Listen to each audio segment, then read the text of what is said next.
ಮನಸ್ಸಿನ ಮಾತು ಚಾನಲ್ಗೆ ಸ್ವಾಗತ. ಈ ಚಾನಲನ್ನು ಸಬ್ಸ್ಕ್ರೈಬ್ ಮಾಡಿ, ಲೈಕ್ ಮಾಡಿ, ಶೇರ್ ಮಾಡಿ.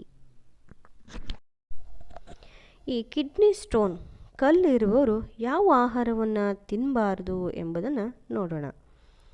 ಮೂತ್ರಪಿಂಡದ ಕಲ್ಲು, ಈ ಮೂತ್ರಪಿಂಡ ಸಂಬಂಧಿತ ಕಾಯಿಲೆಗಳೇ ಇರುವವರು ಸಕ್ಕರೆ, ಸೋಡಿಯಂ, ಪೊಟ್ಯಾಷಿಯಂ ಮತ್ತು ರಂಜಕದಂತಹ ಅಂಶವಿರುವಂಥ ಆಹಾರವನ್ನು ಸೇವಿಸಬಾರ್ದು.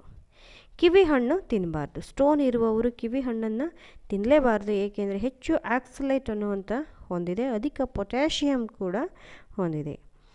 ಕಿತ್ತಳೆ ಹಣ್ಣು ಮೂತ್ರಪಿಂಡ ರೋಗಿಗಳಿಗೆ ಇದು ಒಳ್ಳೆಯದಲ್ಲ. ಪೊಟ್ಯಾಷಿಯಂ ಇರೋದರಿಂದ ಕಿಡ್ನಿ ಕಾಯಿಲೆಗೆ ಇದು ಕೂಡ ಒಳ್ಳೆಯದಲ್ಲ.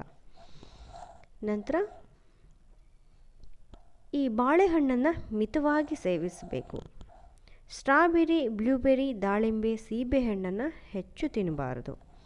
ಕಿಡ್ನಿ ಸ್ಟೋನ್ ಇರೋರು ಪಾಲಕ್, ಬಸಳೆ ಸೊಪ್ಪು ಸೇವನೆ ಕಡಿಮೆ ಮಾಡಬೇಕು. ಇದು ತಿನ್ನುವುದರಿಂದ ಕ್ಯಾಲ್ಶಿಯಂ ಇದರಲ್ಲಿ ಸಂಗ್ರಹ ಆಗುತ್ತೆ. ಈ ಕಿಡ್ನಿ ಸ್ಟೋನು ಈ ಸಮಸ್ಯೆ ಬೇಗ ಉಲ್ಬಣ ಆಗುತ್ತೆ.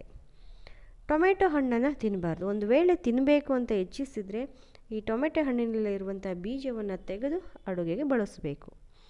ಚಾಕೊಲೇಟನ್ನು ಜಾಸ್ತಿ ತಿನ್ನಬಾರ್ದು. ಇದು ಕಲ್ಲುಗಳ ಗಾತ್ರವನ್ನು ದೊಡ್ಡ ಮಾಡಿಸುತ್ತೆ. ಕಿಡ್ನಿ ಸ್ಟೋನ್ ಇರುವವರು ಹೆಚ್ಚು ಚಹಾವನ್ನು ಕೂಡ ಸೇವಿಸಬಾರ್ದು. ಕಿಡ್ನಿ ಕಲ್ಲು ತಡೆಗಟ್ಟುವಂಥ ಆಹಾರಗಳು ಯಾವ್ಯಾವ ಆಹಾರವನ್ನು ತಿನ್ನಬೇಕು ಎನ್ನುವಂಥದ್ದು. ಶುಂಠಿ, ಇದು ಕಿಡ್ನಿ ಲಿವರ್ನ ಆರೋಗ್ಯವನ್ನು ಕಾಪಾಡುತ್ತೆ. ನಿಂಬೆಹಣ್ಣು ಕಿಡ್ನಿ ಕಲ್ಲುಗಳನ್ನು ಒಡೆದು ಹಾಕಲು ಅಥವಾ ಹೊರಹಾಕಲಿಕ್ಕೆ ಸಹಾಯ ಮಾಡುತ್ತೆ. ಬೆಂಡೆಕಾಯಿ, ಇದು ಹೆಚ್ಚಿನ ಮೆಗ್ನೀಷಿಯಂ ಅಂಶ ಹೊಂದಿರೋದ್ರಿಂದ ಮೂತ್ರಪಿಂಡ ಕಲ್ಲುಗಳಿಗೆ ಅತ್ಯುತ್ತಮವಾಗಿರುವಂಥ ಆಹಾರ ಅಂತೆ. ತುಳಸಿ ರಸ ದೇಹದ ನೀರಿನ ಮಟ್ಟವನ್ನು ಕಾಪಾಡಿಕೊಳ್ಳುತ್ತೆ. ಆವಾಗವಾಗ ತುಳಸಿ ರಸವನ್ನು ಸೇವಿಸ್ತಿರಬೇಕು. ಎಳನೀರು ಕಲ್ಲುಗಳನ್ನು ಕರಗಿಸಲಿಕ್ಕೆ ಸಹಾಯ ಮಾಡುತ್ತೆ. ಆರೋಗ್ಯಕ್ಕೆ ಉತ್ತಮವಾಗಿರುವಂಥ ಪಾನೀಯ. ಹುರುಳಿಕಾಳು, ಆಯುರ್ವೇದದಲ್ಲಿ ಹೆಚ್ಚು ಮೌಲ್ಯವಿರುವಂಥ ಆಹಾರ. ಇದು ಹೆಚ್ಚಿನ ಪ್ರಮಾಣದಲ್ಲಿ ಕ್ಯಾಲ್ಶಿಯಂ, ಕಬ್ಬಿಣ, ಪ್ರೋಟೀನ್, ರಂಜಕ ಇದರಲ್ಲಿದೆ. ಮೂತ್ರಕೋಶಗಳ ಕಲ್ಲುಗಳ ಒಡೆಯಲು ಇದು ಸಹಾಯ ಮಾಡುತ್ತೆ. ಕೊತ್ತಂಬರಿ ಸೊಪ್ಪು ಆ್ಯಂಟಿ ಆಕ್ಸಿಡೆಂಟ್ ಅಂಶ ಪ್ರಮಾಣ ಈ ಕಲ್ಲುಗಳನ್ನು ನಿವಾರಿಸುವಲ್ಲಿ ಪ್ರಮುಖ ಪಾತ್ರ ವಹಿಸುತ್ತೆ. ಅರಿಶಿನ, ಮೂತ್ರಪಿಂಡ ಕಲ್ಲು ಇರುವವರು ಪ್ರತಿದಿನ ಹಾಲಿಗೆ ಒಂದು ಚಿಟಿಕೆ ಅರಿಶಿನವನ್ನು ಹಾಕಿ ಕುಡಿಯೋದ್ರಿಂದ ಇದು ಬಹಳ ಪ್ರಯೋಜನಕಾರಿ.